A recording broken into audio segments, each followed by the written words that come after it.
Welcome to Imagination Creates Reality. Today, we invite you to explore the depths of your creative power with one of Neville Goddard's most inspiring works. Get comfortable, relax, and enjoy Awakened Imagination. If you find value in this content, don't forget to subscribe for more. Imagination, the real and eternal world, of which this vegetable universe is but a faint shadow. What is the life of man but art and science? Imagination is more important than knowledge. Chapter 1. Who is your imagination?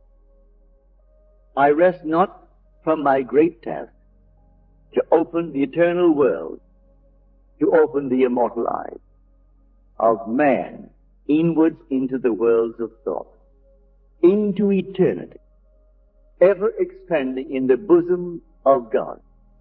The human imagination. Certain words in the course of long use gather so many strange connotations that they almost cease to mean anything at all. Such a word is imagination. This word is made to serve all manner of ideas, some of them directly opposed to one another. Fancy, thought, hallucination, suspicion. Indeed, so wide is its use and so varied its meaning, the word imagination has no status nor fixed significance. For example, we ask a man to use his imagination, meaning that his present outlook is too restricted and therefore not equal to the task. In the next breath, we tell him that his ideas are pure imagination, thereby implying that his ideas are unsound. We speak of a jealous or suspicious person as a victim of his own imagination, meaning that his thoughts are untrue. A minute later, we pay a man the highest tribute by describing him as a man of imagination. Thus, the word imagination has no definite meaning. Even the dictionary gives us no help. It defines imagination as 1. The picturing power or act of the mind, the constructive or creative principle. 2. A phantasm. 3. An irrational notion or belief. 4. Planning, plotting, or scheming as involving mental construction. I identify the central figure of the Gospels with human imagination, the power which makes the forgiveness of sins, the achievement of our goals, inevitable. All things were made by him, and without him was not anything made that was made. There is only one thing in the world, imagination, and all our deformations of it. He is despised and rejected of men, a man of sorrows and acquainted with grief. Imagination is the very gateway of reality. Man, said Blake, is either the ark of God or a phantom of the earth and of the water. Naturally, he is only a natural organ, subject to sense. The eternal body of man is the imagination. That is God himself, the divine body, Jesus. We are his members. I know of no greater and truer definition of the imagination than that of Blake. By imagination, we have the power to be anything we desire to be. Through imagination, we disarm and transform the violence of the world. Our most intimate as well as our most casual relationships become imaginative as we awaken to the mystery hid from the ages that Christ in us is our imagination. We then realize that only as we live by imagination can we truly be said to live at all. I want this book to be the simplest, clearest, frankest work. I have the power to make it. That I may encourage you to function imaginatively. That you may open your immortal eyes inward into the worlds of thought, where you behold every desire of your heart as ripe grain white or ready to harvest. I am come that they might have life, and that they might have it more abundantly. The abundant life that Christ promised us is ours to experience now, but not until we have the sense of Christ as our imagination can we experience it. The mystery hid from the ages, Christ in you, the hope of glory, is your imagination. This is the mystery which I am ever striving to realize more keenly myself and to urge upon others. Imagination is our Redeemer, the Lord from heaven, born of man, but not begotten of man. Every man is Mary, and birth to Christ must give. If the story of the Immaculate Conception and birth of Christ appears irrational to man, it is only because it is misread as biography, history, and cosmology, and the modern explorers of the imagination do not help by calling it the unconscious or subconscious mind. Imagination's birth and growth is the gradual transition from a God of tradition to a God of experience. If the birth of Christ in man seems slow, it is only because man is unwilling to let go the comfortable but false anchorage of tradition. When imagination is discovered as the first principle of religion, the stone of literal understanding will have felt the rod of Moses and, like the rock of Zion, issue forth the water of psychological meaning to quench the thirst of humanity. And all who take the proffered cup and live alike, according to this truth, will transform the water of psychological meaning into the wine of forgiveness. Then, like the Good Samaritan, they will pour it on the wounds of all. The Son of God is not to be found in history, nor in any external form. He can only be found as the imagination of Him in whom His presence becomes manifest. Oh, would thy heart but be a manger for His birth. God would once more become a child on earth. Man is the garden in which this only begotten Son of God sleeps. He awakens this Son by lifting his imagination up to heaven and clothing men in godlike stature. He must go on imagining better than the best we know. Man, in the moment of his awakening to the imaginative life, must meet the test of sonship. Father, reveal thy Son in me. And it pleased God to reveal His Son in me. The supreme test of sonship is the forgiveness of sin. The test of your imagination is Christ Jesus, the Son of God, is your ability to forgive sin. Sin means missing one's mark in life, falling short of one's ideal, failing to achieve one's aim. Forgiveness means identification of man with his ideal or aim in life. This is the work of awakened imagination, the supreme work for it tests man's ability to enter into and partake of the nature of his opposite. Let the weak man say, I am strong. Reasonably, this is impossible. Only awakened imagination can enter into and partake of the nature of its opposite. This conception of Christ Jesus as human imagination raises these fundamental questions. Is imagination a power sufficient not merely to enable me to assume that I am strong, but is it also of itself capable of executing the idea? Suppose that I desire to be in some other place or situation. Could I, by imagining myself into such a state and place, bring about their physical realization?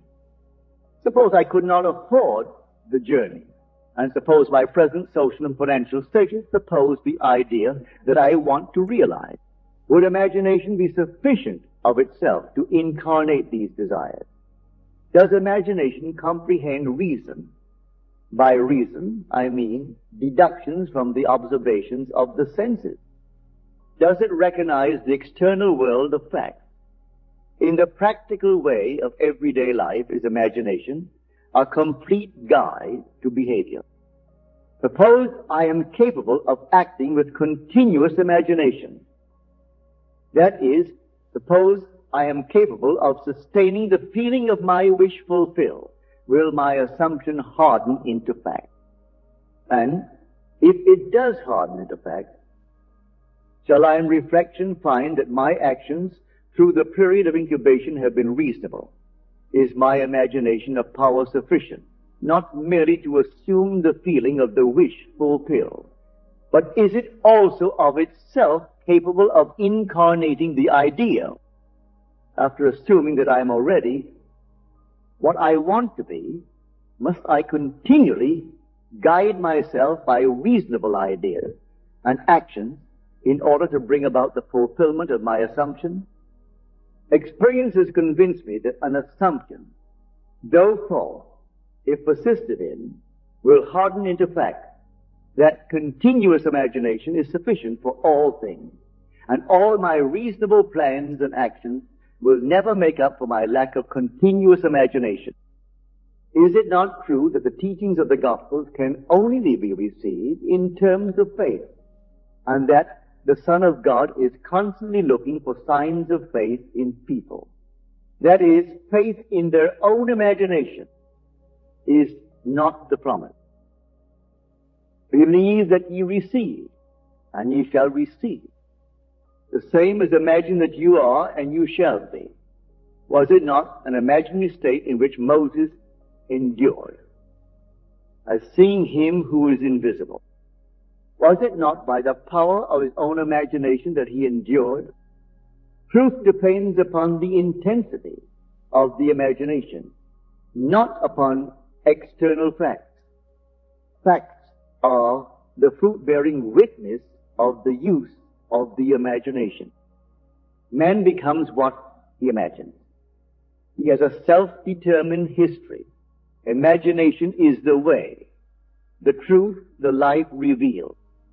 We cannot get hold of truth with the logical mind.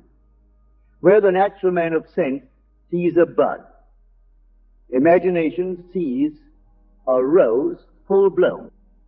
Truth cannot be encompassed by fact. As we awaken to the imaginative life, we discover that to imagine a thing is to make it so, that a true judgment need not conform to the external reality to which it relates. The imaginative man does not deny the reality of the sensuous outer world of becoming, but he knows that it is the inner world of continuous imagination that is the force by which the sensuous outer world becoming is brought to pass. He sees the outer world and all its happenings as projections of the inner world of imagination. To him, everything is a manifestation of the mental activity which goes on in man's imagination without the sensuous, reasonable man being aware of it. But he realizes that every man must become conscious of this inner activity and see the relationship between the inner causal world of imagination and the sensuous outer world of effect. It is a marvelous thing to find that you can imagine yourself into the state of your fulfilled desire and escape from the jails which ignorance built. The real man is a magnificent imagination. It is this self that must be awakened. Awake thou that sleepest, and arise from the dead, and Christ shall give thee life. The moment man discovers that his imagination is Christ, he accomplishes acts which on this level can only be called miraculous.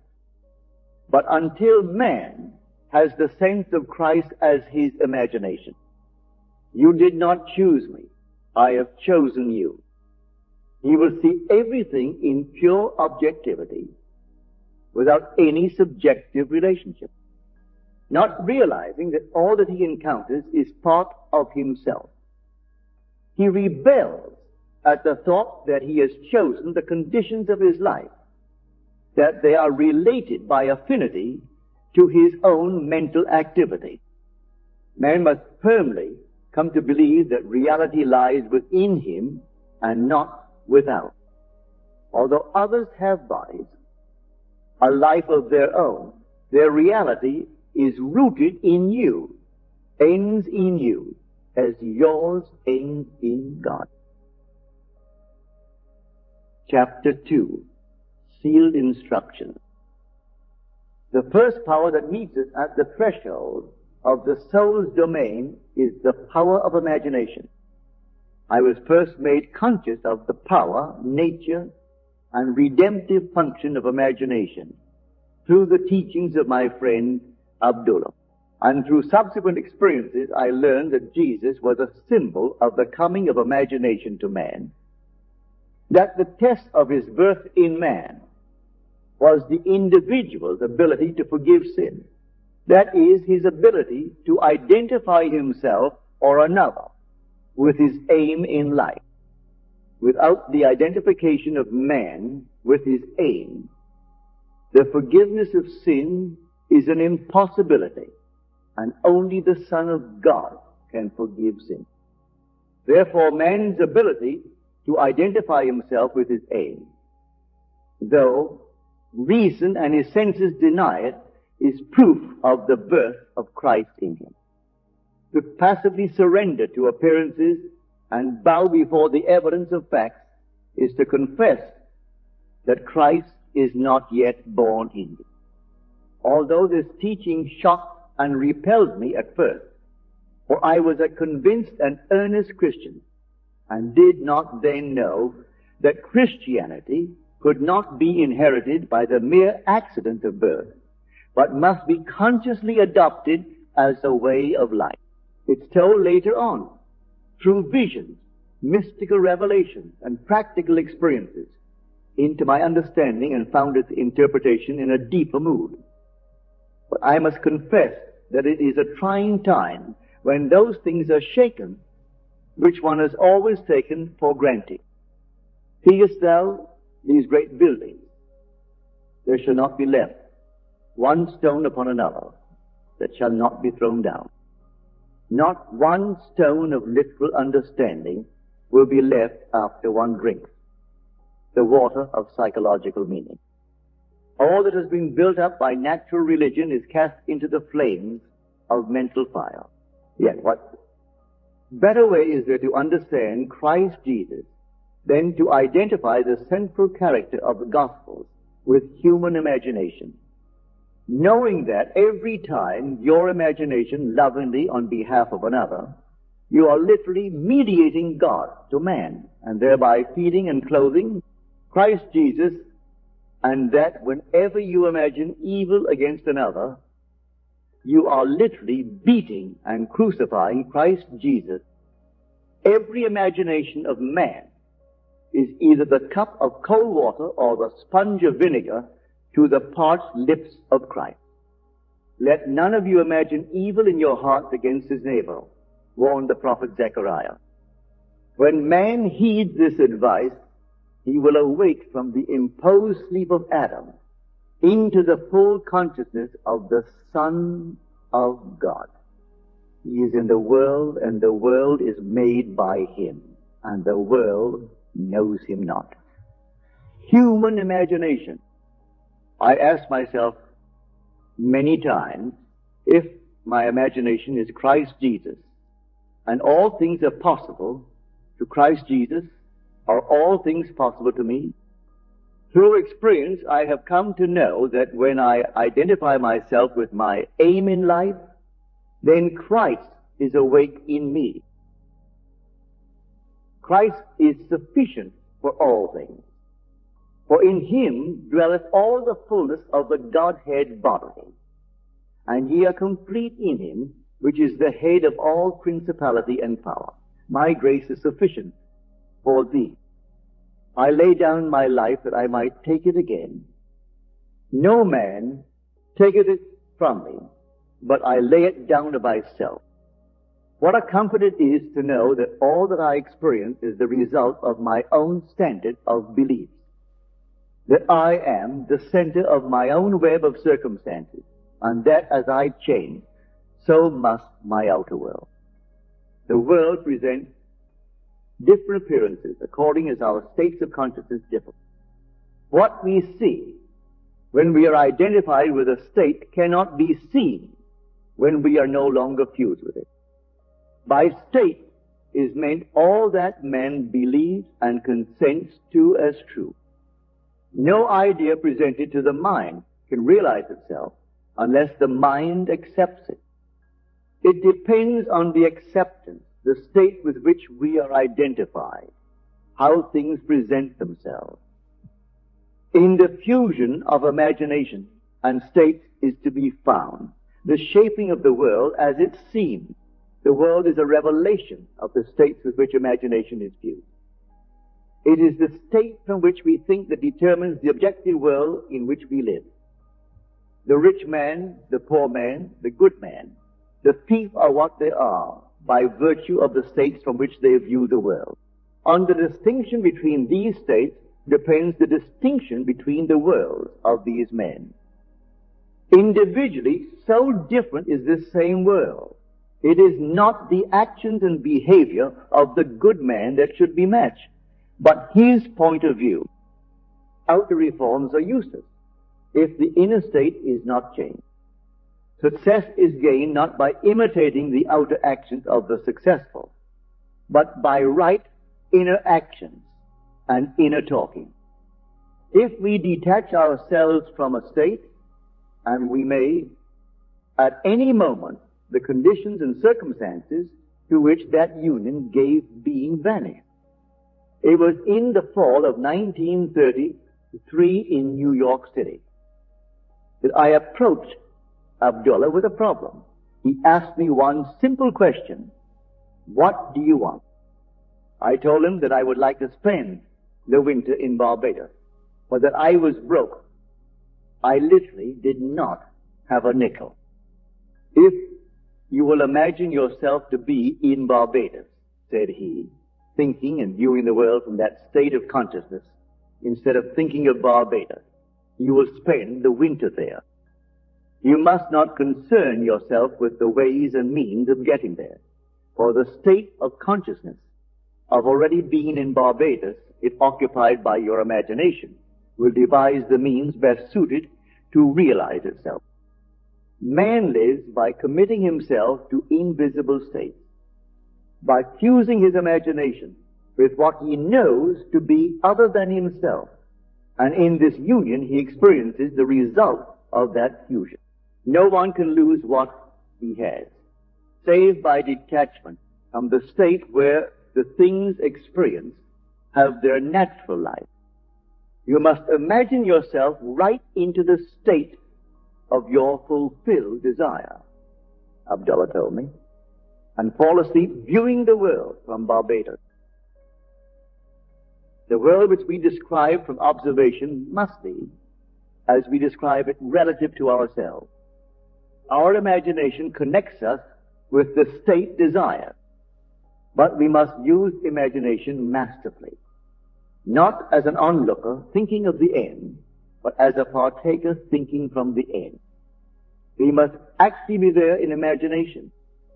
If we do this, our subjective experience will be realized objectively. This is not mere fancy, said he, but a truth you can prove by experience.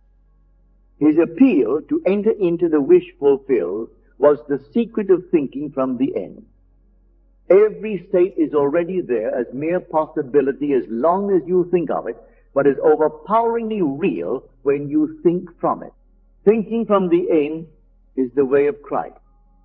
I began right there and then, fixing my thoughts beyond the limits of sense, beyond that aspect to which my present state gave me, towards the feeling of already being in Barbados and viewing the world from that standpoint. He emphasized the importance of the state from which man views the world as he falls asleep. All prophets claim that the voice of God is chiefly heard by man in dreams. In a dream, in a vision of the night, when deep sleep falls upon men in slumbering upon the bed. Then he openeth the ears of men and sealeth their instruction. That night and for several nights thereafter, I fell asleep in the assumption that I was in my father's house in Barbados.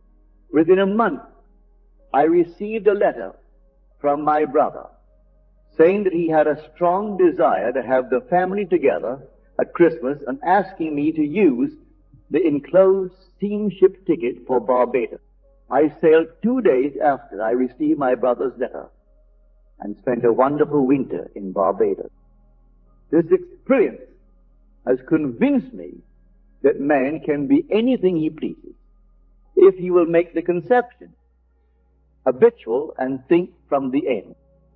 It has also shown me that I can no longer excuse myself by placing the blame on the world of external things, that my good and my evil have no dependency except from myself, that it depends on the state from which I view the world, how things present themselves.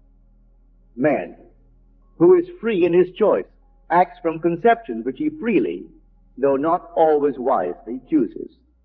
All conceivable states are awaiting our choice and occupancy, but no amount of rationalizing will of itself yield us the state of consciousness which is the only thing worth having. The imaginative image is the only thing to seek. The ultimate purpose of imagination is to create in us the Spirit of Jesus, which is continual forgiveness of sin, continual identification of man with his ideal. Only by identifying ourselves with our aim can we forgive ourselves for having missed it. All else is labor in vain. On this path, to whatever place or state we convey our imagination, to that place or state we will gravitate physically also. In my Father's house are many mansions. If it were not so, I would have told you. I go to prepare a place for you. And if I go and prepare a place for you, I will come again and receive you unto myself, that where I am, there ye may be also. By sleeping in my Father's house in my imagination, as though I slept there in the flesh, I fused my imagination with that state and was compelled to experience that state in the flesh also. So vivid was this state to me, I could have been seen in my Father's house had any sense of it, entered the room where in imagination I was sleeping. A man can be seen where in imagination he is, for a man must be where his imagination is, for his imagination is himself. This I know from experience, for I have been seen by a few to whom I desire to be seen, when physically I was hundreds of miles away. I, by the intensity of my imagination and feeling, imagining and feeling myself to be in Barbados, instead of merely thinking of Barbados, had spanned the vast Atlantic to influence my brother into desiring my presence to complete the family circle at Christmas. Thinking from the end, from the feeling of my wish fulfilled, was the source of everything that happened as outer cause, such as my brother's impulse to send me a steamship ticket. And it was also the cause of everything that appeared as result. In ideas of good and evil, William Butler Yeats, having described a few experiences similar to this experience of mine, writes, if all who have described events like this have not dreamed, we should rewrite our history, for all men certainly, all imaginative men, must be forever casting forth enchantments, glamour, illusions, and all men, especially tranquil men who have no powerful egotistic life, must be continually passing under their power. Determined imagination, thinking from the end, is the beginning of all miracles. I would like to give you an immense belief in miracles, but a miracle is only the name given by those who have no knowledge of the power and function of imagination to the works of imagination. Imagining oneself into the feeling of the wish fulfilled is the means by which a new state is entered. This gives the state the quality of isness. Hermes tells us that which is manifested. That which has been or shall be is unmanifested, but not dead. For so, the eternal activity of God animates all things. The future must become the present in the imagination of the one who would wisely and consciously create circumstances. We must translate vision into being, thinking of into thinking from. Imagination must center itself in some state and view the world from that state. Thinking from the end is an intense perception of the world of fulfilled desire. Thinking from the state desired is creative living. Ignorance of this ability to think from the end is bondage. It is the root of all bondage with which man is bound. To passively surrender to the evidence of the senses underestimates the capacities of the inner self. Once man accepts thinking from the end as a creative principle in which he can cooperate, then he is redeemed from the absurdity of ever attempting to achieve his objective by merely thinking of it. Construct all ends according to the pattern of fulfilled desire.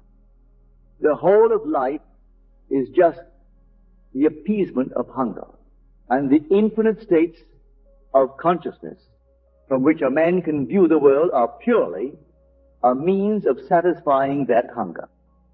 The principle upon which each state is organized is some form of hunger to lift the passion for self-gratification to ever higher and higher levels of experience. Desire is the mainspring of the mental machinery. It is a blessed thing. It is a right and natural craving which has a state of consciousness as its right and natural satisfaction. But one thing I do, forgetting the things which are behind and stretching forward to the things which are before, I press on towards the goal. It is necessary to have an aim in life. Without an aim, we drift. What wantest thou of me? What wantest thou that I shall do unto thee? Well, it is the implied question asked most often by the central figure of the gospel. In defining your aim, you must want it. As the heart panteth after the water brooks, so panteth my soul after thee, O God. It is lack of this passionate direction to life that makes man fail of accomplishment.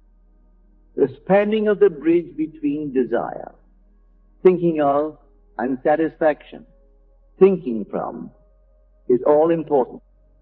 We must move mentally from thinking of the end to thinking from the end. This reason could never do.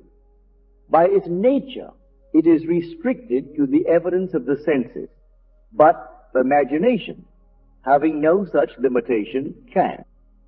Desire exists to be gratified in the activity of imagination. Through imagination, man escapes from the limitation of the senses and the bondage of reason. There is no stopping the man who can think from the end. Nothing can stop him. He creates the means and grows his way out of limitation into ever greater and greater mansions of the Lord. It does not matter what he has been or what he is. All that matters is what does he want.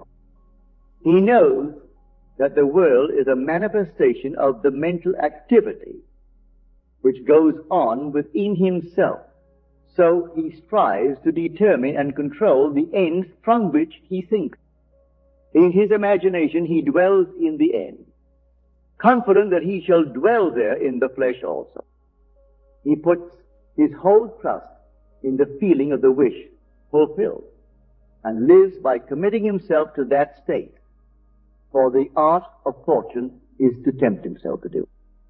Like the man at the pool of Bethesda, he is ready for the moving of the waters of imagination. knowing that every desire is right-brained to him who knows how to think from the end.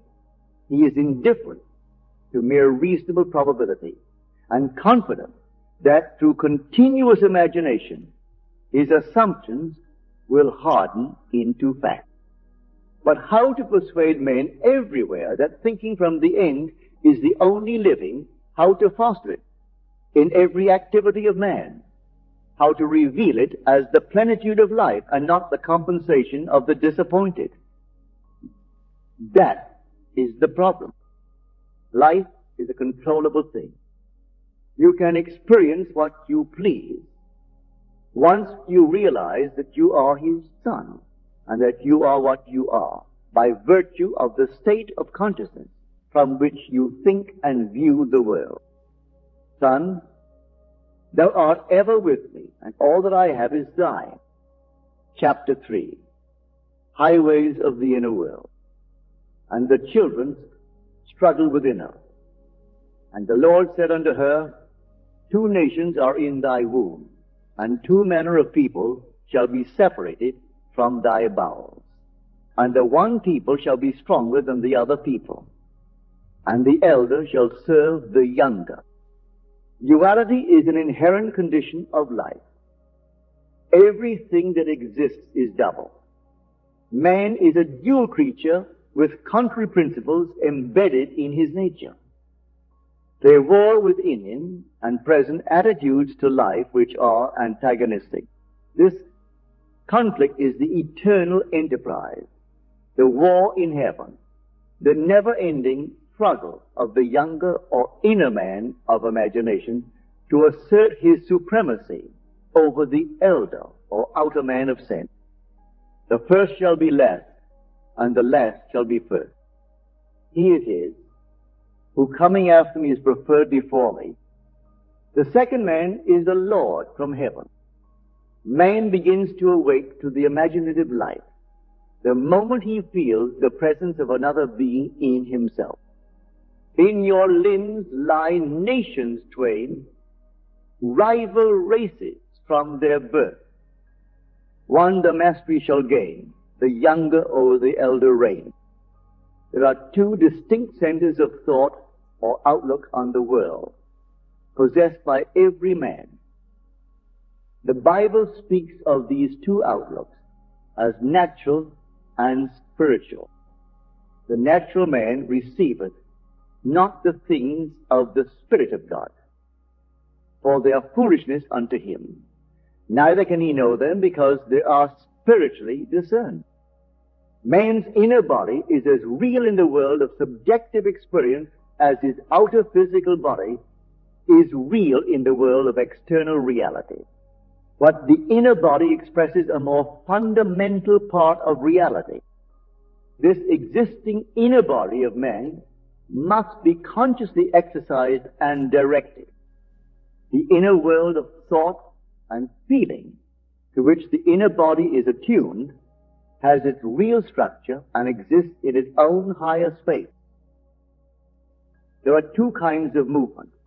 One that is according to the inner body and another that is according to the outer body. The movement which is according to the inner body is causal, but the outer movement is under compulsion.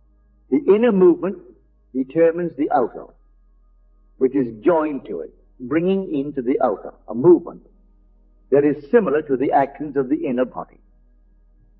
Inner movement is the force by which all events are brought to pass. Outer movement is subject to the compulsion applied to it by the movement of the inner body. Whenever the actions of the inner body match the actions which the outer must take to appease desire, that desire will be realized. Construct mentally a drama which implies that your desire is realized, and make it one which involves movement of self. Immobilize your outer physical self. Act precisely as though you are going to take a nap and start the predetermined action in imagination. A vivid representation of the action is the beginning of that action. Then, as you are falling asleep, consciously imagine yourself into the scene. The length of the sleep is not important. A short nap is sufficient, but carrying the action into sleep thickens fancy into fact. At first your thoughts may be like rambling sheep that have no shepherd. Don't despair. Should your attention stray 70 times 7, bring it back 70 times 7 to its predetermined course, until from sheer exhaustion it follows the appointed path. The inner journey must never be without direction. When you take to the inner road, it is to do what you did mentally before you started. You go for the prize. You have already seen and accepted. In The Road to Xanadu, Professor John Livingston Lowell says, "For I have long had the feeling, which this study had matured to a conviction, that fancy and imagination are not two powers at all, but one. The valid distinction which exists between them lies not in the materials with which they operate, but in the degree of intensity of the operant power itself. Working at high tension, the imaginative energy assimilates and transmutes. Keyed low, the same energy aggregates and yokes together those images which at its highest pitch it merges indissolubly into one. Fancy assembles, imagination fuses." Here is a practical application of this theory. A year ago, a blind girl living in the city of San Francisco found herself confronted with a transportation problem. A rerouting of buses forced her to make 3 transfers between her home and her office. This lengthened her trip from 15 minutes to 2 hours and 15 minutes. She thought seriously about this problem and came to the decision that a car was the solution. She knew that she could not drive a car, but felt that she could be driven in one. Putting this theory to the test, that whenever the actions of the inner self correspond to the actions which the outer physical self must take to appease desire, that desire will be realized, she said to herself, "I will sit here and imagine that I am being driven to my office." Sitting in her living room, she began to imagine herself seated in a car. She felt the rhythm of the motor. She imagined that she smelled the odor of gasoline, felt the motion of the car, touched the sleeve of the driver, and felt that the driver was a man. She felt the car stop, and turning to her companion said, "Thank you very much, sir." To which he replied, "The pleasure is all mine." Then she stepped from the car and heard the door snap shut as she closed it. He told me that she centered her imagination on being in a car, and although blind, viewed the city from her imaginary ride. She did not think of the ride. She thought from the ride and all that it implied. This controlled and subjectively directed purposive ride raised her imagination to its full potency. She kept her purpose ever before her, knowing there was cohesion in purpose's inner movement. In these mental journeys, an emotional continuity must be sustained.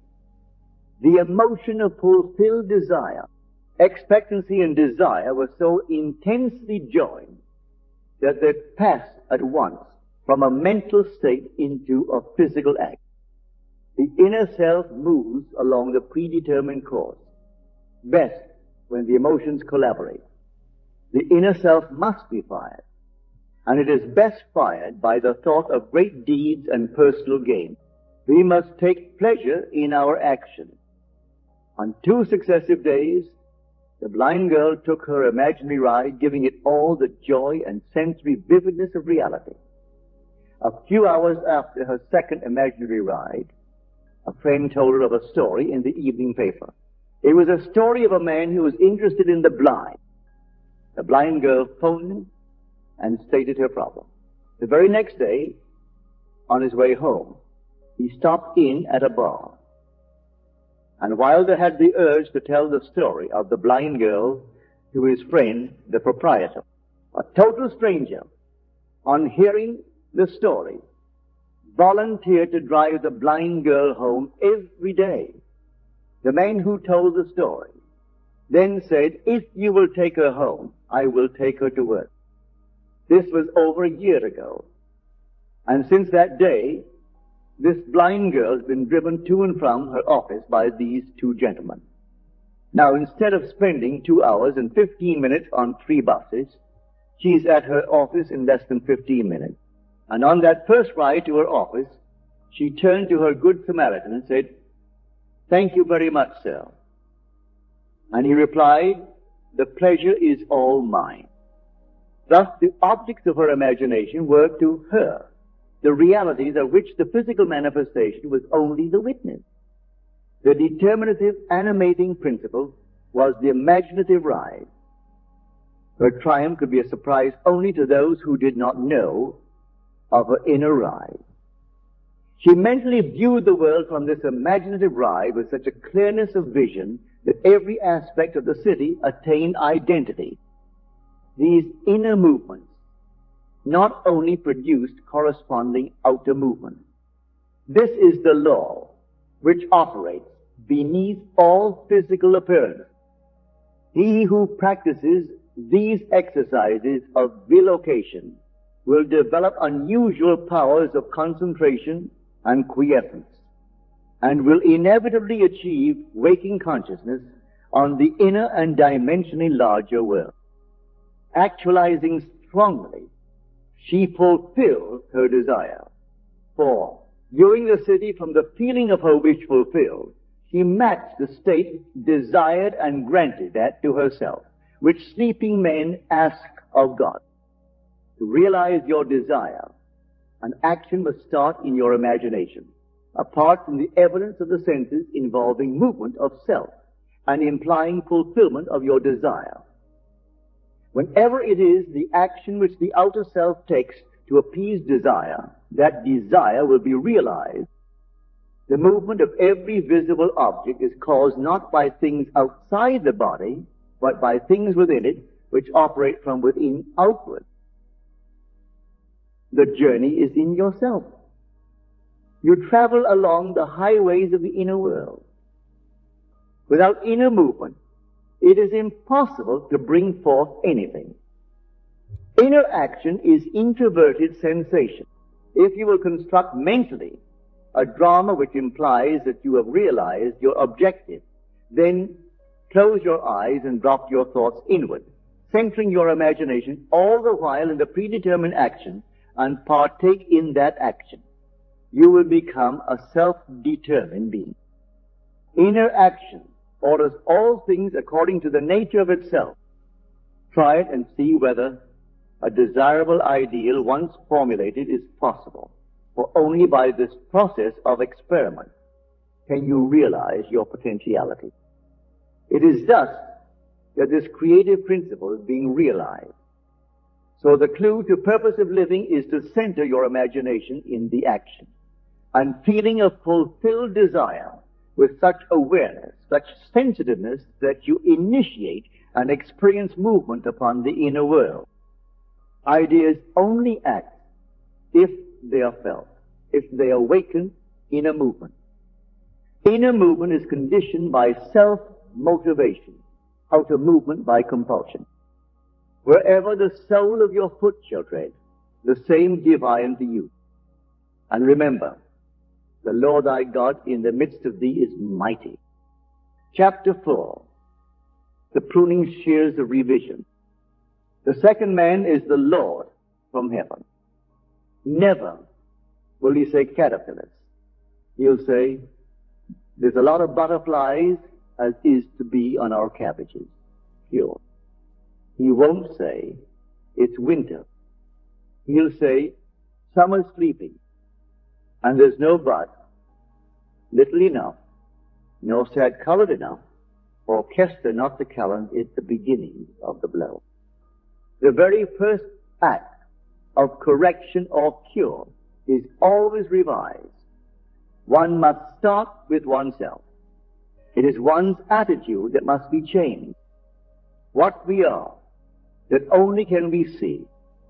It is a most healthy and productive exercise to daily relive the day as you wish you had lived it, revising the scenes to make them conform to your ideal.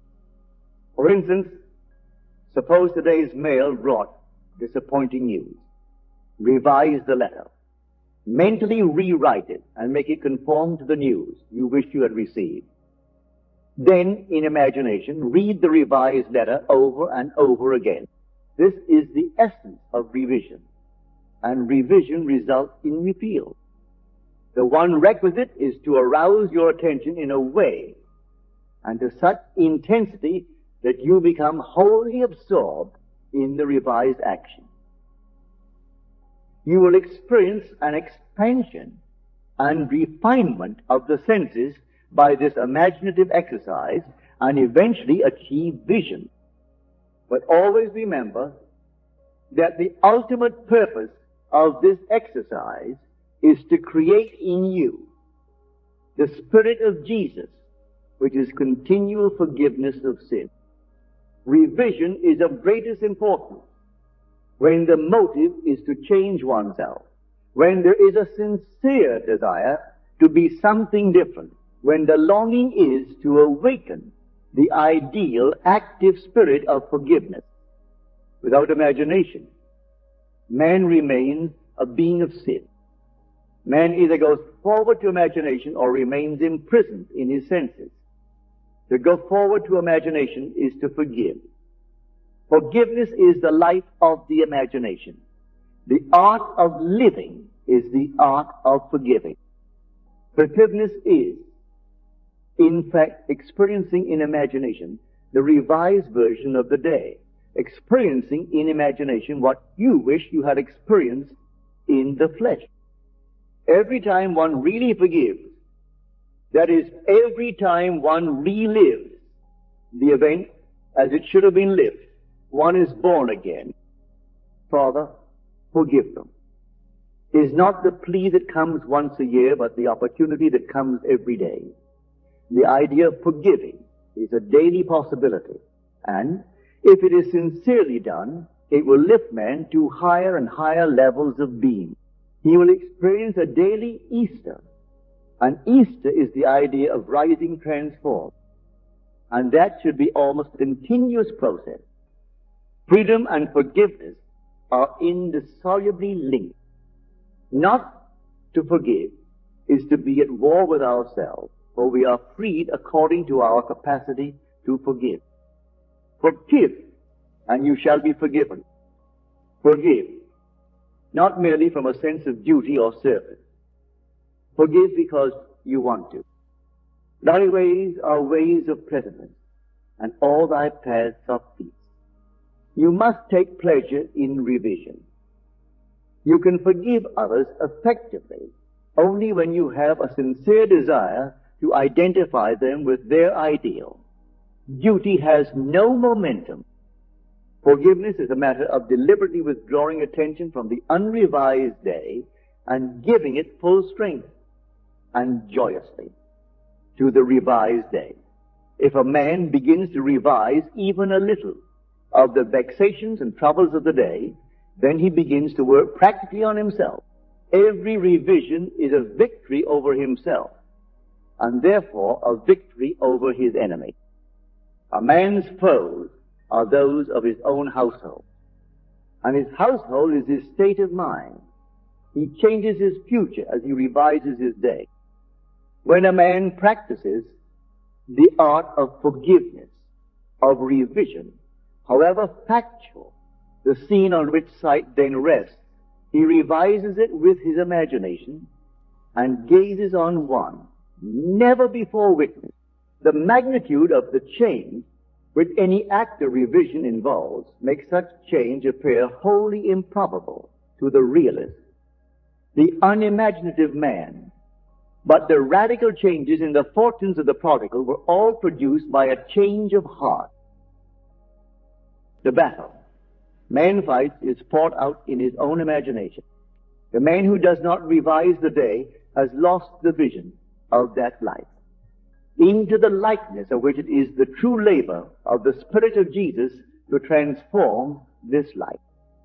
All things whatsoever ye would that men should do to you, even so do ye to them, for this is the law. Here is the way an artist friend forgave herself and was set free from pain, annoyance, and unfriendliness, knowing that nothing but forgetfulness and forgiveness will bring us to new values. She cast herself upon her imagination and escaped from the prison of her senses. She writes, Thursday, I taught all day in the art school. Only one small thing marred the day. Coming into my afternoon classroom, I discovered the janitor had left all the chairs on top of the desk after cleaning the floor. As I lifted a chair down, it slipped from my grasp and struck me a sharp blow on the instep of my right foot. I immediately examined my thoughts and found that I had criticized the man for not doing his job properly. Since he had lost his helper, I realized he probably felt he had done more than enough, and it was an unwanted gift that had bounced and hit me on the foot. Looking down at my foot, I saw both my skin and nylons were intact, so forgot the whole thing. That night, after I'd been working intensely for about 3 hours on a drawing, I decided to make myself a cup of coffee. To my utter amazement, I couldn't manage my right foot at all, and it was giving out great bumps of pain. I hopped over to a chair and took off my slipper to look at it. The entire foot was a strange purplish pink, swollen out of shape and red hot. I tried walking on it and found that it just flapped. I had no control over it whatsoever. It looked like one of two things. Either I had cracked a bone when I dropped the chair on it, or something could be dislocated. No use speculating what it is. Better get rid of it right away. So I became quiet, all ready to melt myself into light. To my complete bewilderment, my imagination refused to cooperate. It just said no. This sort of thing often happens when I am painting. I just started to argue, why not? It just kept saying no. Finally, I gave up and said, you know I am in pain. I am trying hard not to be frightened, but you are the boss. What do you want to do? The answer, go to bed and review the day's event. So I said, all right. But let me tell you, if my foot isn't perfect by tomorrow morning, you have only yourself to blame. After arranging the bedclothes so they didn't touch my foot, I started to review the day. It was slow going as I had difficulty keeping my attention away from my foot. I went through the whole day, saw nothing to add to the chair incident. But when I reached the early evening, I found myself coming face to face with a man who for the past year has made a point of not speaking. The first time this happened, I thought he had grown deaf. I had known him since school days, but we had never done more than say hello and comment on the weather. Mutual friends assured me I had done nothing, that he said he never liked me, and finally decided it was not worthwhile speaking. I had said, hi. He hadn't answered. I found that I thought, poor guy, what a horrid state to be in. I shall do something about this ridiculous state of affairs. So in my imagination, I stopped right there and we did the scene. I said, hi. He answered, hi, and smiled. I now thought, good old days.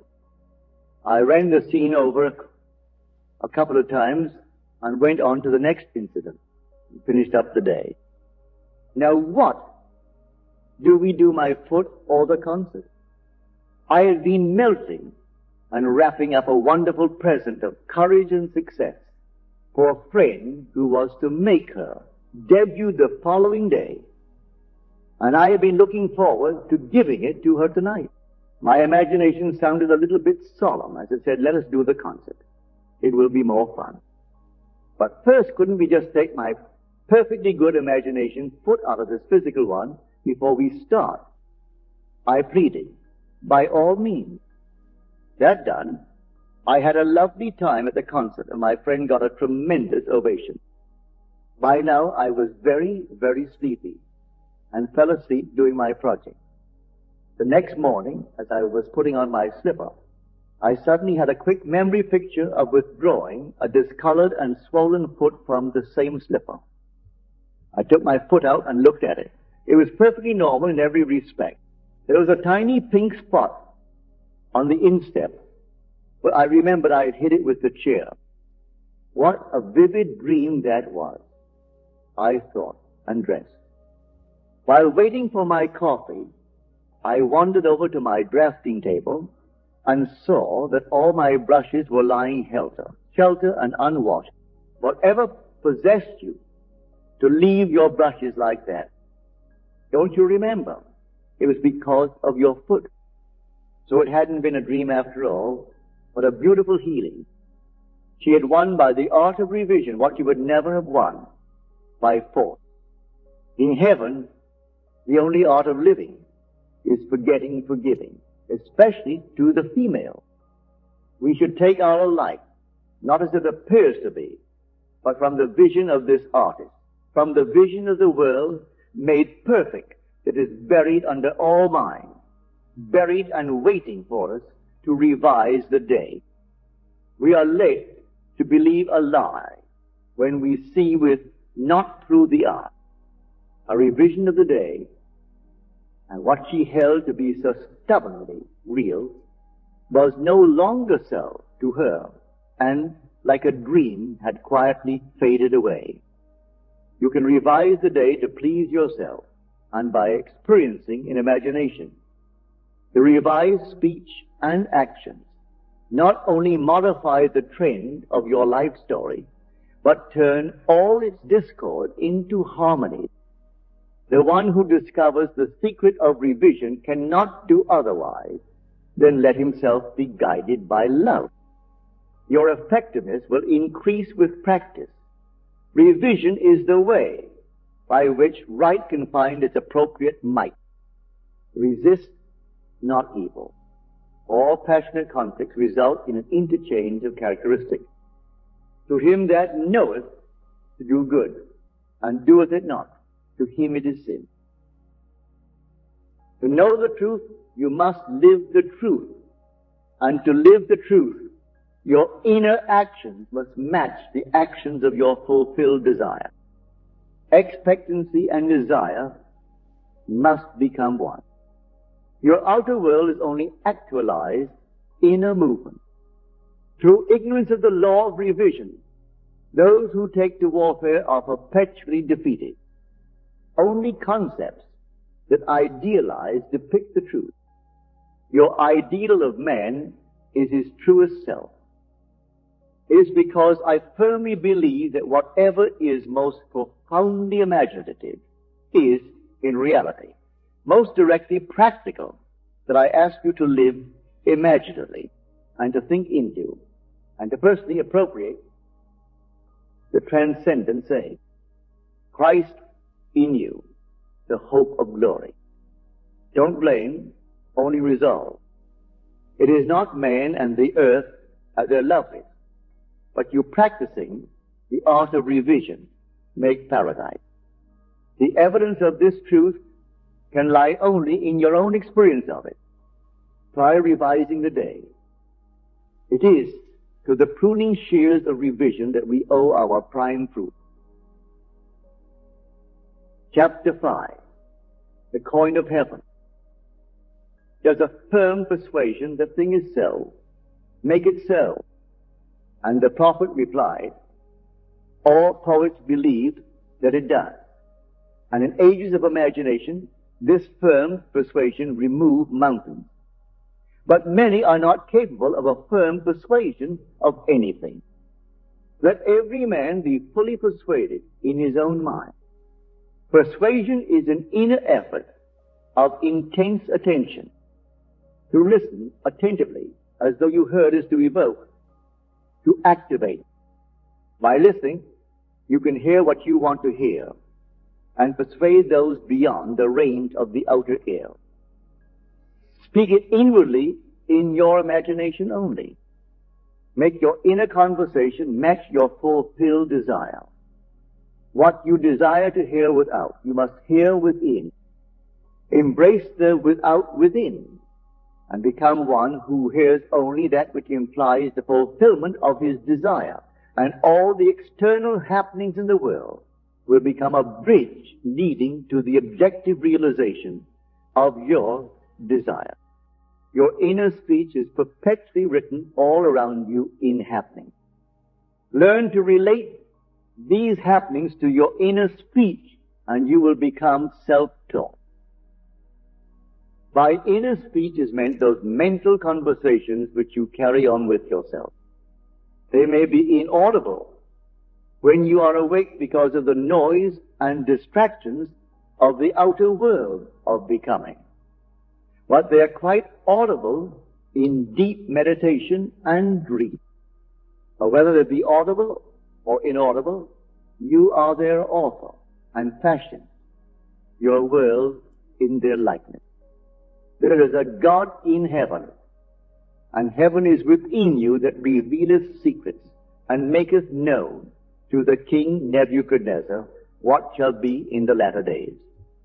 Thy dream and the visions of thy head upon thy bed are these. Inner speech from premises of fulfilled desire is the way to create an intelligible world for yourself. Observe your inner speech, for it is the cause of future action. Inner speech reveals the state of consciousness from which you view the world. Make your inner speech match your fulfilled desire, for your inner speech is manifested all around you in happening. If any man offend not in word, the same is a perfect man, and able also to bridle the whole body. Behold, we put bits in the horses' mouths, that they may obey us, and we turn about their whole body. Behold also the ships, which though they be so great, and are driven by fierce winds, yet are they turned about with a very small helm, whithersoever the governor listeth. Even so, the tongue is a little member, and boasteth great things. Behold, how great a matter a little fire kindleth. The whole manifested world goes to show us what use we have made of the word inner speech. An uncritical observation of our inner talking will reveal to us the ideas from which we view the world. Inner talking mirrors our imagination, and our imagination mirrors the state with which it is fused. If the state with which we are fused is the cause of the phenomenon of our life, then we are relieved of the burden of wondering what to do, for we have no alternative but to identify ourselves with our aim. And inasmuch as the state with which we are identified mirrors itself in our inner speech, then to change the state with which we are fused, we must first change our inner talking. It is our inner conversations which make tomorrow's fact.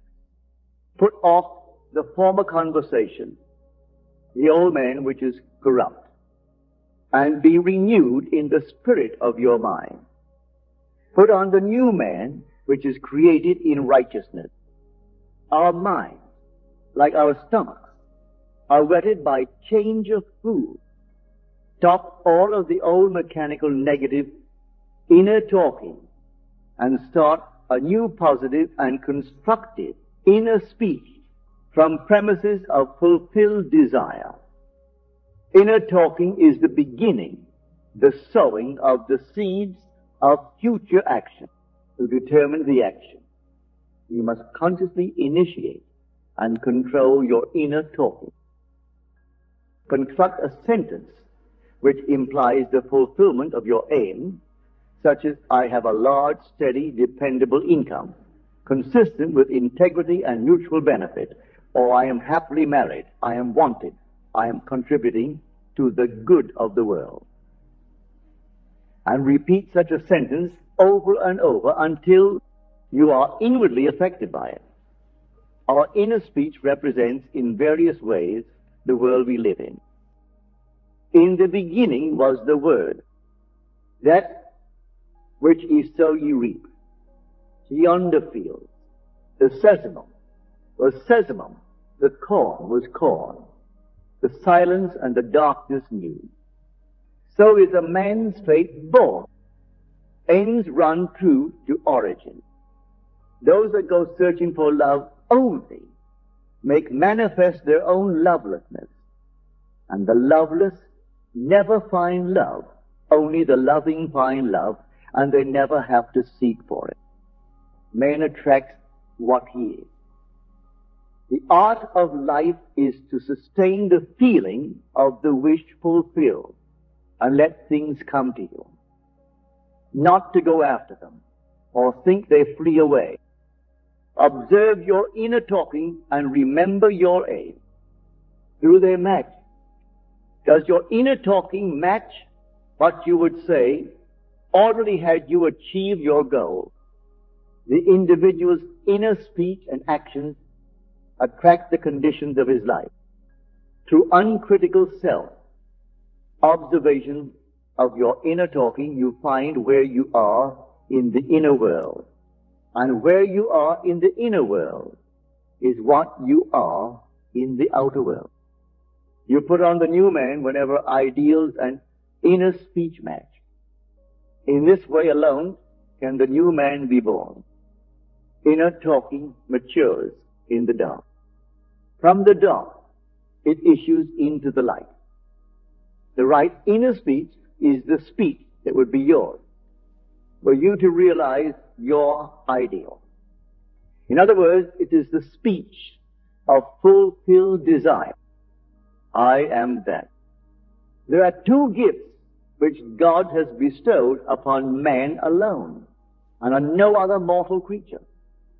These two are mind and speech, and the gift of mind and speech is equivalent to that of immortality.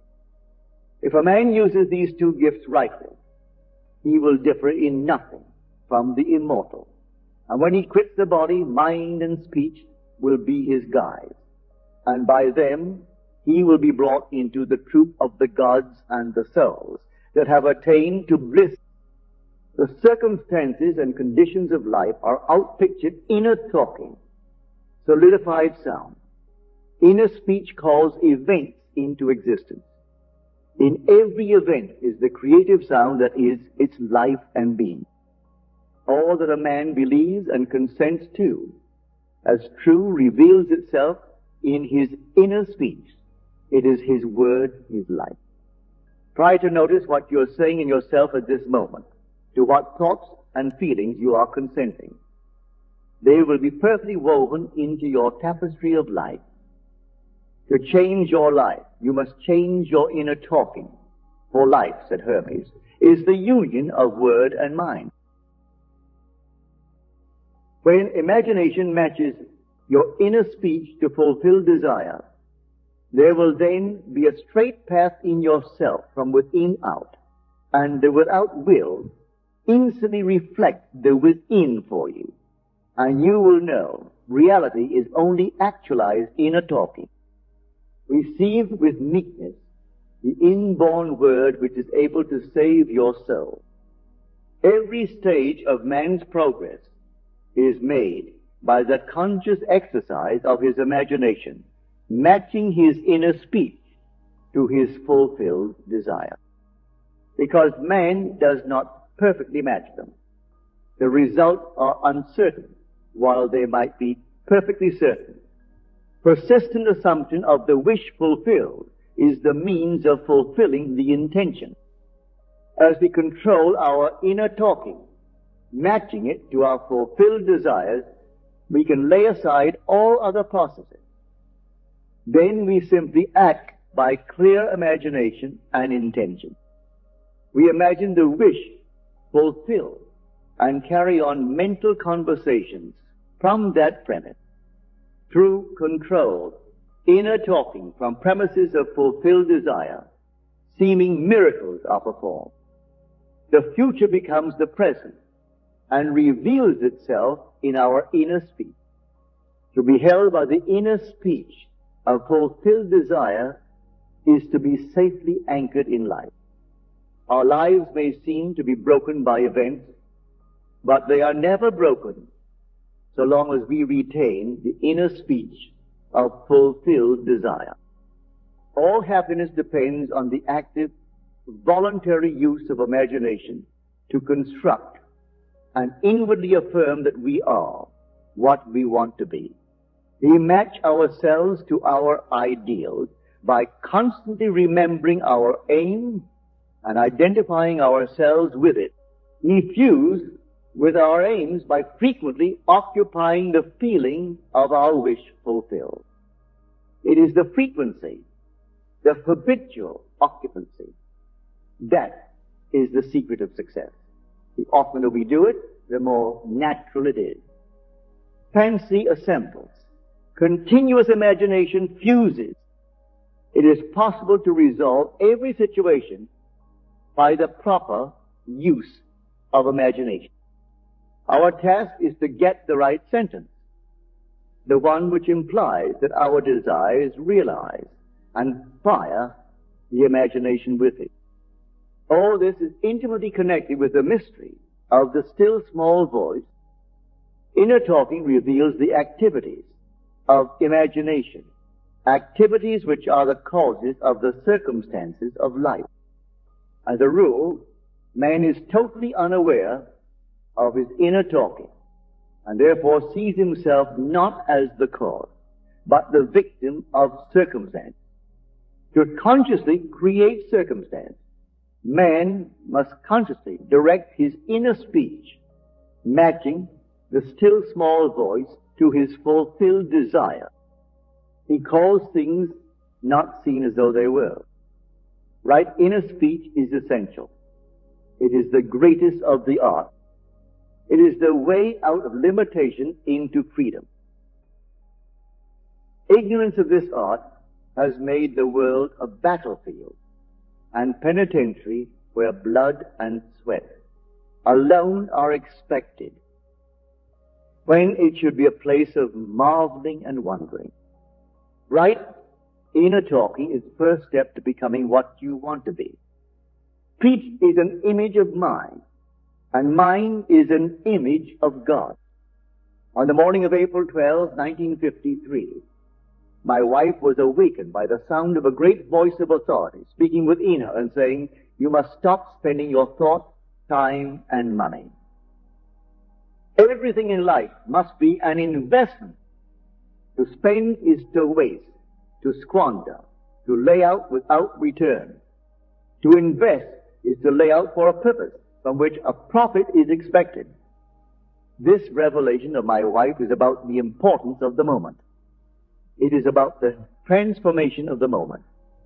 What we desire does not lie in the future, but in ourselves at this very moment. At any moment in our lives, we are faced with an infinite choice. What we are and what we want to be. And what we want to be is already existent. But to realize it, we must match our inner speech and actions to it. If two of you shall agree on earth as touching anything that they shall ask, it shall be done for them of my Father, which is in heaven. It is only what is done now that counts. The present moment does not recede into the past. It advances into the future to confront us, spend or invested. Thought is the coin of heaven. Money is its earthly symbol. Every moment must be invested, and our inner talking reveals whether we are spending or investing.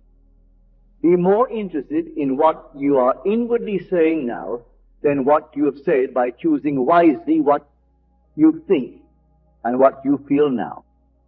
Anytime we feel misunderstood, misused, neglected, suspicious, afraid, we are spending our thoughts and wasting our time. Whenever we assume the feeling of being what we want to be, we are investing. We cannot abandon the moment to negative inner talking and expect to retain command of life. Before us go the result of all that seemingly is behind. Not gone is the last moment, but oncoming. My word shall not return unto me void, but it shall accomplish that which I please, and it shall prosper in the thing whereto I sent it. The circumstances of life are the muffled utterances of the inner talking that made them. The Word made visible. The Word, said Hermes, is Son, and the mind is Father of the Word. They are not separate one from the other, for life is the union of Word and mind. He willed us forth from himself by the word of truth. Let us be imitators of God as dear children, and use our inner speech wisely to mold an outer world in harmony with our ideal. The Lord spake by me, and his word was in my tongue. The mouth of God is the mind of man. Feed God only the best, whatsoever things are of good report. Think on these things. The present moment is always precisely right for an investment, to inwardly speak the right word. The word is very near to you, in your mouth and in your heart, that you may do it. See, I have set before you this day life and good, death and evil, blessings and cursings. Choose life. You choose life and good and blessings by being that which you choose. Like is known to like alone. Make your inner speech blessed and give good report. Man's ignorance of the future is the result of his ignorance, of his inner talking. His inner talking mirrors his imagination, and his imagination is a government in which the opposition never comes into power. If the reader asks, what if the inner speech remains subjective and is unable to find an object for its love? The answer is, it will not remain subjective, for the very simple reason that inner speech is always objectifying itself. What frustrates and festers and becomes the disease that afflicts humanity is man's ignorance of the art of matching inner words to fulfill desire. Inner speech mirrors imagination, and imagination is Christ. Also your inner speech and your perceptual world changes. Whenever inner speech and desire are in conflict, inner speech invariably wins. Because inner speech objectifies itself. It is easy to see that if it matches desire, desire will be objectively realized. Were this not so, I would say, with Blake. Sooner murder an infant in its cradle than nurse unacted desire. But I know from experience the tongue setteth on fire the course of nature. Chapter 6. It is within. Rivers, mountains, cities, villages, all are human. And when you enter into their bosoms, you walk in heavens and earth. As in your own bosom you bear your heaven and earth, and all you behold. So that appears without, it is within. In your imagination, of which this world of mortality is but a shadow. The inner world was as real to Blake as the outer land of waking life. He looked upon his dreams and visions as the realities of the forms of nature. Blake reduced everything to the bedrock of his own consciousness. The kingdom of heaven is within you. The real man, the imaginative man, has invested the outer world with all of its properties. The apparent reality of the outer world, which is so hard to dissolve, is only proof of the absolute reality of the inner world of his own imagination. No man can come to me except the Father which has sent me drawing. I and my Father are one. The world which is described from observation is a manifestation of the mental activity of the observer. When man discovers that his world is his own mental activity made visible, that no man can come unto him except he draws him, and that there is no one to change but himself. His own imaginative self, his first impulse is to reshape the world in the image of his ideal. But his ideal is not so easily incarnated. In that moment when he ceases to conform to external discipline, he must impose upon himself a far more rigorous discipline, the self-discipline upon which the realization of his ideal depends. Imagination is not entirely untrammeled and free to move at will without any rules to constrain it. In fact, the contrary is true. Imagination travels according to habit. Imagination has choice, but it chooses according to habit. Awake or asleep, man's imagination is constrained to follow certain definite patterns. It is this benumbing influence of habit that man must change. If he does not, his dreams will fade under the paralysis of custom. Imagination, which is Christ in man, is not subject to the necessity to produce only that which is perfect and good. It exercises its absolute freedom from necessity by endowing the outer physical self with free will to choose to follow good or evil, order or disorder. Choose this day whom ye will serve. But after the choice is made and accepted so that it forms the individual's habitual consciousness, then imagination manifests its infinite power and wisdom by molding the outer sensuous world of becoming in the image of the habitual inner speech and actions of the individual.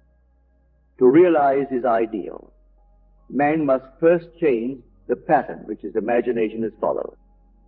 Habitual thought is indicative of character. The way to change the outer world is to make the inner speech and action match the outer speech and action of fulfilled desire. Our ideals are waiting to be incarnated. But unless we ourselves match our inner speech and action to the speech and action of fulfilled desire, they are incapable of birth.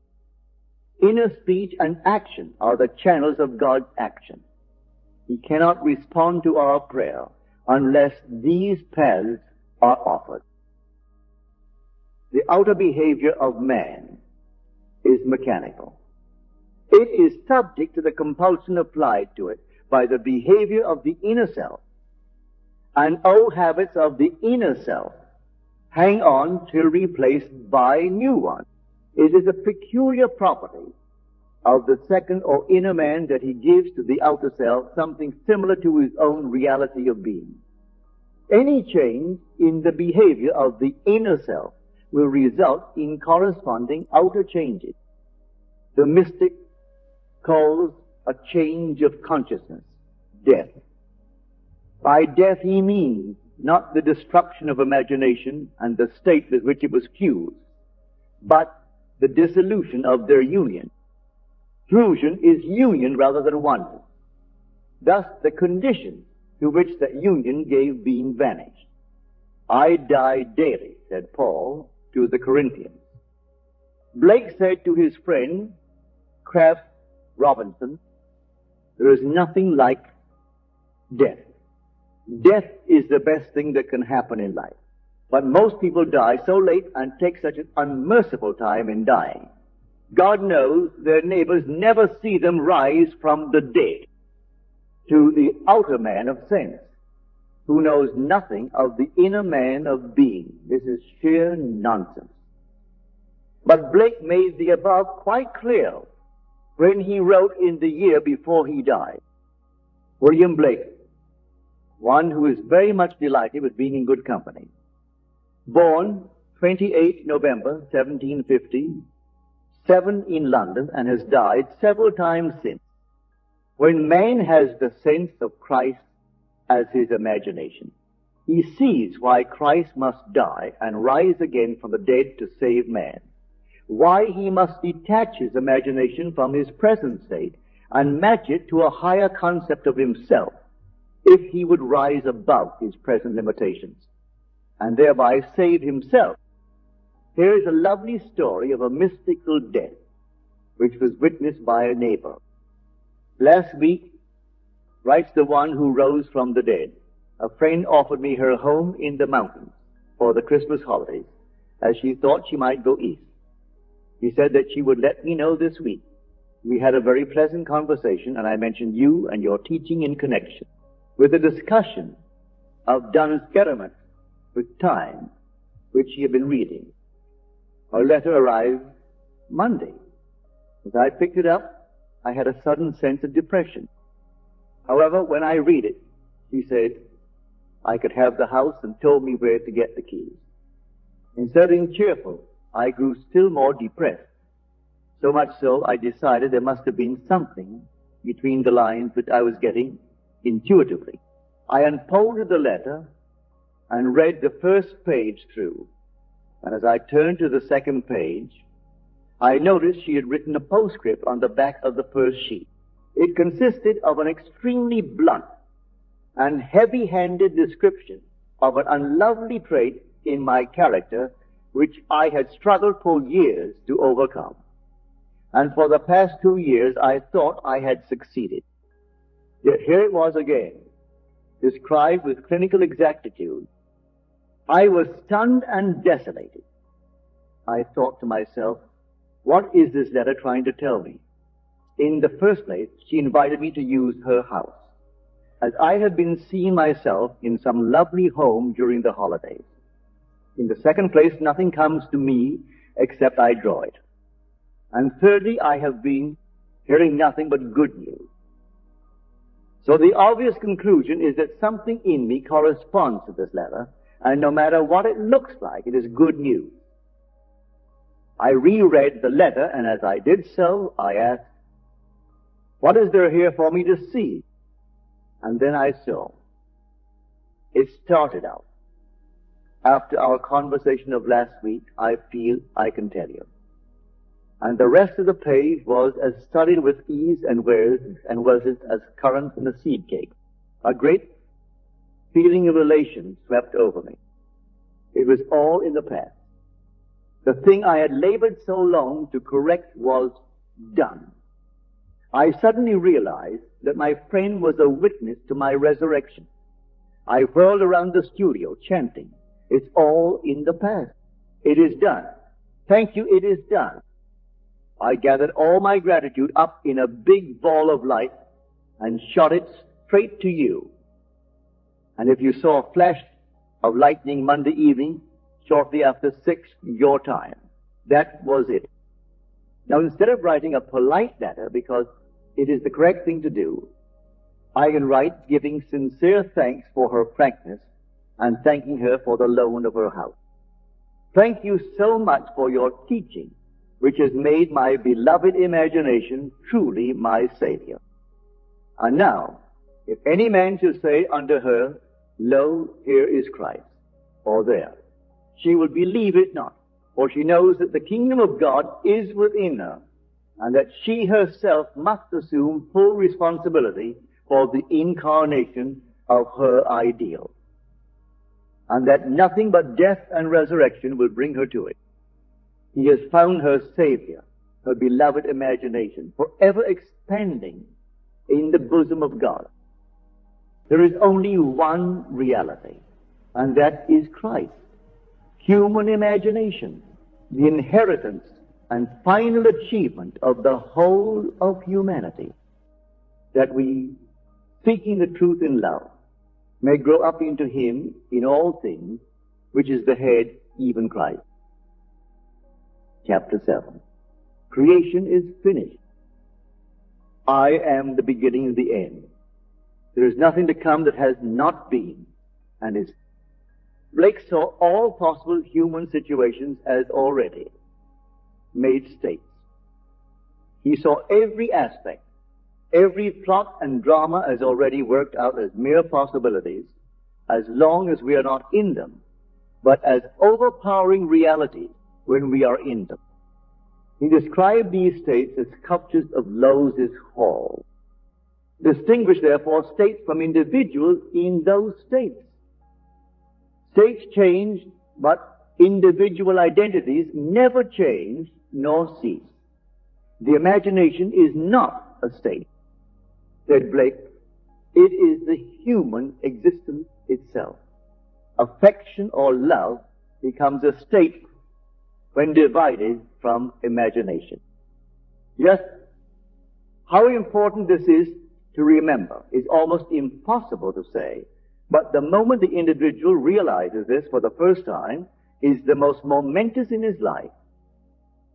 And to be encouraged to feel this is the highest form of encouragement it is possible to give. This truth is common to all men. But the consciousness of it, and much more, the self-consciousness of it, is another matter. The day I realized this great truth, that everything in my world is a manifestation of the mental activity which goes on within me, and that the conditions and circumstances of my life only reflect the state of consciousness with which I am fused, is the most momentous in my life. What the experience that brought me to this certainty is so remote from ordinary existence, I have long hesitated to tell it, for my reason refused to admit the conclusions to which the experience impelled me. Nevertheless, this experience revealed to me that I am supreme within the circle of my own state of consciousness, and that it is the state with which I am identified that determines what I experience. Therefore, it should be shared with all. For to know this is to become free from the world's greatest tyranny, the belief in a second cause. Blessed are the pure in heart, for they shall see God. Blessed are they whose imagination has been so purged of the beliefs in second causes. They know that imagination is all, and all is imagination. One day I quietly slipped from my apartment in New York City to some remote yesteryear's countryside. As I entered the dining room of a large inn, I became fully conscious. I knew that my physical body was immobilized on my bed, back in New York. Yet here I was, as awake and as conscious as I have ever been. I intuitively knew that if I could stop the activity of my mind, everything before me would freeze. No sooner was the thought born than the urge to try it possessed me. I felt my head tighten, then thicken to a stillness. My attention concentrated into a crystal clear focus, and the waitress walked not. And I looked through the window, and the leaves falling fell not. And the family of four eating ate not. And they lifting the food lifted it not. Then my attention relaxed. The tightness eased, and of a sudden all moved onward in their course. The leaves fell, the waitress walked, and the family ate. Then I understood Blake's vision of the sculptures of Lowes' Hall. I thank you to read that whereon he bestowed no labor. Creation is finished. I am the beginning and the end. There is nothing to come that has not been and is. The world of creation is finished, and its original is within us. We saw it before we set forth, and have since been trying to remember it and to activate sections of it. There are infinite views of it. Our task is to get the right view, and by determined direction of our attention, make it pass in procession before the inner eye. If we assemble the right sequence and experience it in imagination until it has the tone of reality, then we consciously create circumstances. This inner procession is the activity of imagination that must be consciously directed. We, by a series of mental transformations, become aware of increasing portions of that which already is. And by matching our own mental activity to that portion of creation which we desire to experience, we activate it, resurrect it, and give it life. This experience of mine not only shows the world as a manifestation of the mental activity of the individual observer, but it also reveals our course of time as jumps of attention between eternal moments. An infinite abyss separates any two moments of ours. We, by the movements of our attention, give life to the sculptures of lost walls. Think of the world as containing an infinite number of states of consciousness from which it could be viewed. Think of these states as rooms or mansions in the house of God, and like the rooms of any house, they are fixed relative to one another. But think of yourself, the real self, the imaginative you, as the living, moving occupant of God's house. Each room contains some of Lotus' sculptures with infinite plots and dramas and situations already worked out, but not activated. They are activated as soon as human imagination enters and fuses with them. Each represents certain mental and emotional activities. To enter a state, man must consent to the ideas and feelings which it represents. These states represent an infinite number of possible mental transformations which man can experience. To move into another state or mansion necessitates a change of belief.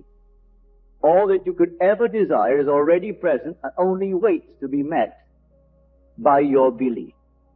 But it must be met, for that is the necessary condition by which alone it can be activated and objectified.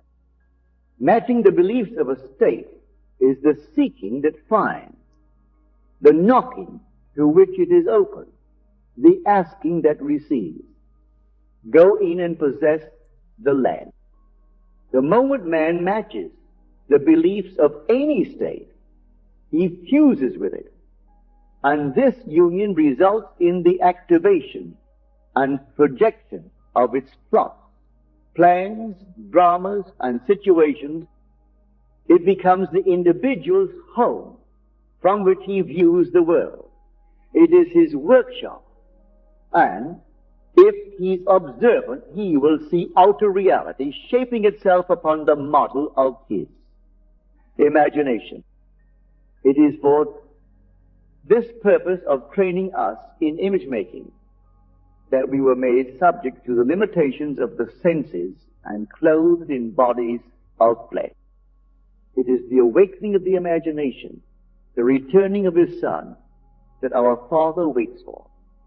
The creature was made subject to vanity, not willingly, but by reason of him who subjected it.